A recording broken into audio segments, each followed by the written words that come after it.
I'm so excited for the 2021 growing season. Join me today as I reflect on my goals and resolutions for increasing the amount of food we grow and for growing myself as a gardener. If you've taken the time to think about your gardening goals and resolutions, please share them below in the comments. Even if you want to grow food for your very first time, or you just want to grow a plot of cherry tomatoes on your front porch, please share it below. I'd love to hear. It's time to grab your gardening journal or a notebook and a New Year's drink of choice and join me for a gardener's New Year's resolution chat. So the first goal I want to talk about today is one that my scientific brain always thinks about. I want to know and record how many pounds of food I grow every year. For something, this is just something that I always think is interesting. I love scientific experiments, tracking data, comparing data, and it just sounds like a really fun thing to do. However, I know my limits, and I know that's not something that I can sustainably do, and I'd probably end up feeling guilty and disappointed that I wasn't able to achieve that goal. So, a goal that's more attainable that will go the same direction is that I've decided to take a picture of every bit of food that I harvest. Now, I know there's going to be food that my kids and I eat right off the vine. There's going to be things that get wasted and don't end up getting their picture taken. But I think that taking a picture of all of my harvests is a manageable goal. I'm already out here with my cell phone most of the time anyways, taking pictures of our garden, and one of the reasons why I really like doing that is because it's like having a photo journal of what's growing. So I like to keep my paper journal, and having my cell phone full of pictures in the garden is really helpful for journaling when I've harvested things, when I've seeded things, how much, and then having a photo and the date that matches, when I harvested it or when I planted it. So that's a goal that I think I can attain. And if I miss some stuff, I'm not going to stress out. It's still going to help me as a gardener because I can see evidence of how things went throughout the year and have an idea of what went well and what needs to be tweaked. So that's my first gardening goal for 2021.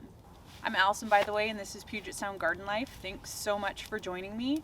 If you're enjoying this video so far, please give it a like. It'll really help my channel grow. My second goal is garden planning.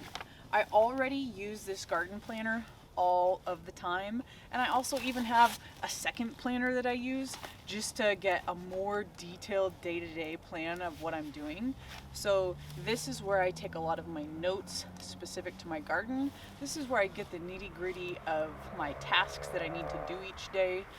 I could also fit them all in here, but this is nice because it's the whole family in one and keeps me going. So 2 journals, I'm good to go.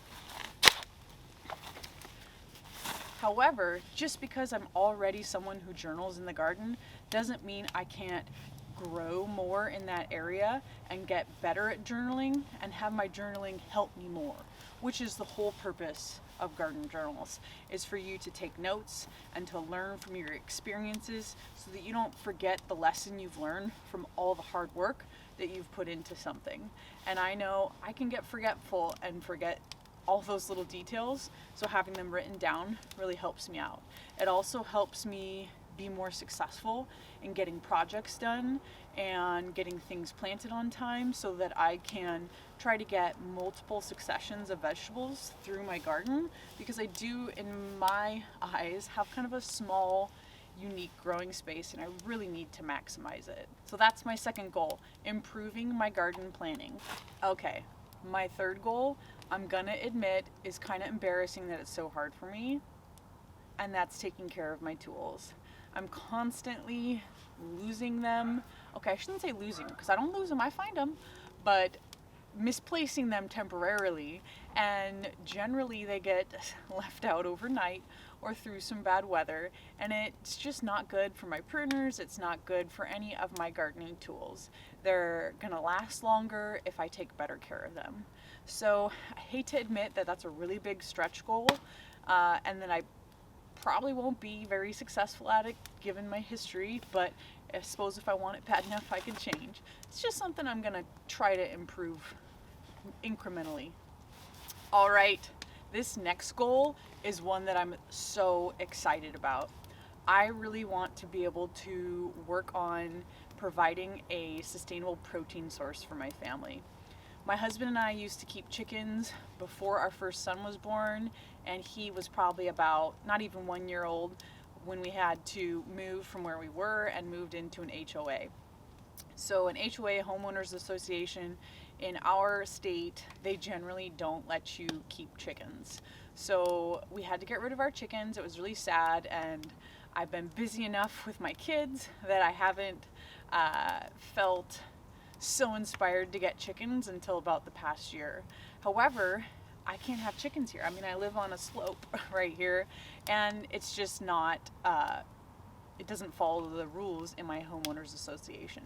So since we won't be moving to a farm anytime soon or another home where the rules would be different, I've been on a mission to find out how I can keep chickens. So we're looking at lots of different options, and I decided to ask my community garden leader if I could keep chickens at the community garden, and she said yes.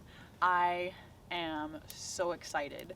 I just feel so blessed. I've been praying about it. I've been wanting them so bad as a step to just bringing protein into our lives in a more sustainable way. And so that is our next big goal. The chickens' estimated hatch date is on January 25th. So we are going to be setting up their brooder pen in our garage, which, yes, we're keeping chickens at our home, but I don't think anyone's going to mind that we have little tiny chicks in our garage. When they've feathered out, we're going to move them down to their coop and their run in the community garden, which is just a short walk away. So I'm so excited for that addition to our life and for that journey that we'll be able to go on, especially bringing our kids through this journey of having chicks, raising chicks at home, and for them to be able to see a little bit of that life cycle and to be able to work towards producing their own food. Adding protein to our urban homestead is my fourth goal for the 2021 growing season. If you have any gardening goals or resolution or homesteading goals and resolutions for this next year, please let me know what they are. Let's talk about them in the comments. Let's make this an interactive place where we can share and support each other. The fifth goal that I want to talk about are some infrastructure projects that we really want to work on. The first one is, let me check my journal because I write all my ideas down here. Oh, that's right. Right behind where you are, across the steps, is my north terrace, and that's where I have the best growing, that's where I have the best sunlight in the spring and the fall, and want to maximize that growing space in those seasons. So I want to build a low tunnel to protect my plants from wind and to extend the growing seasons a little bit. So that's infrastructure goal number one. Then I also need to do something with irrigation down here. Been dragging a hose down to water all this. Sometimes I use overhead sprinklers, but I want them all watered at different rates, so I don't do that a lot. So there are two ways we can go with our irrigation this year. First thing could be installing drip lines in each of these beds, in the raised beds, in the in-ground beds, and then up in the perennial beds. And they could run off the ends and run down the middle, but I'd still need to find a way to get water from our house or the outdoor water source down to each bed, and that's what I would prefer, but is a much bigger project. And since we are now getting chickens, I know that a lot of my energy needs to be focused on that. And a second alternative to irrigation is if we were to get a hose link and install it directly up our stairs, it would be so much easier for me to water. Right now, I drag a hose all the way down our retaining wall stairs and water everything down here. And it's just a pain in the butt, and it's not safe because, as I told you about my other resolution, leaving things out, I leave the hose out all the time on the steps because I'm lazy. But if I had a hose link, then I could just pull it and it would retract and wind itself up, and the hose would be put away.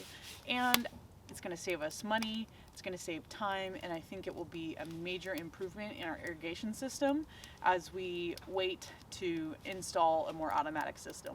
All right, the third infrastructure project I want to tell you about, and the reason why it's so important that I tell you guys about this is so that it really makes me get it done. So up beyond our cottage garden, kind of across from the cottage garden area, right underneath the edge of our deck, is this little slope that rolls down into the walkway and then the cottage garden perennial area. We want to add a retaining wall to that slope to protect the path, and then also to use that as growing space. So that project I've just been kind of putting off till, I don't know why, I've been putting it off. I hope you've enjoyed hanging out with me today as I reflect on my goals and resolutions for the 2021 growing season. If you enjoyed this at all or found any value, please give it a thumbs up. If you want to see more about my goals and resolutions for this next year and how we're able to make those happen, click the subscribe button and even hit that notification bell so you get an alert every time we release a video. You watching these videos means a lot to us, and it's a way that you can support our channel without even having to pay a dime. Want to sit down for safety? Mommy, can you give me another bag so I can open it? Kellen, you can't be jumping around like this right now. Yeah.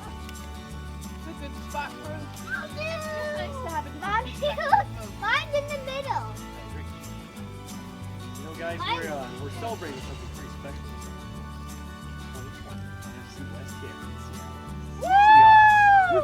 Woo! Thanks for joining us throughout the year as we celebrated Puget Sound Garden Life. And although it was a hard year, we really look forward to 2021 with great anticipation.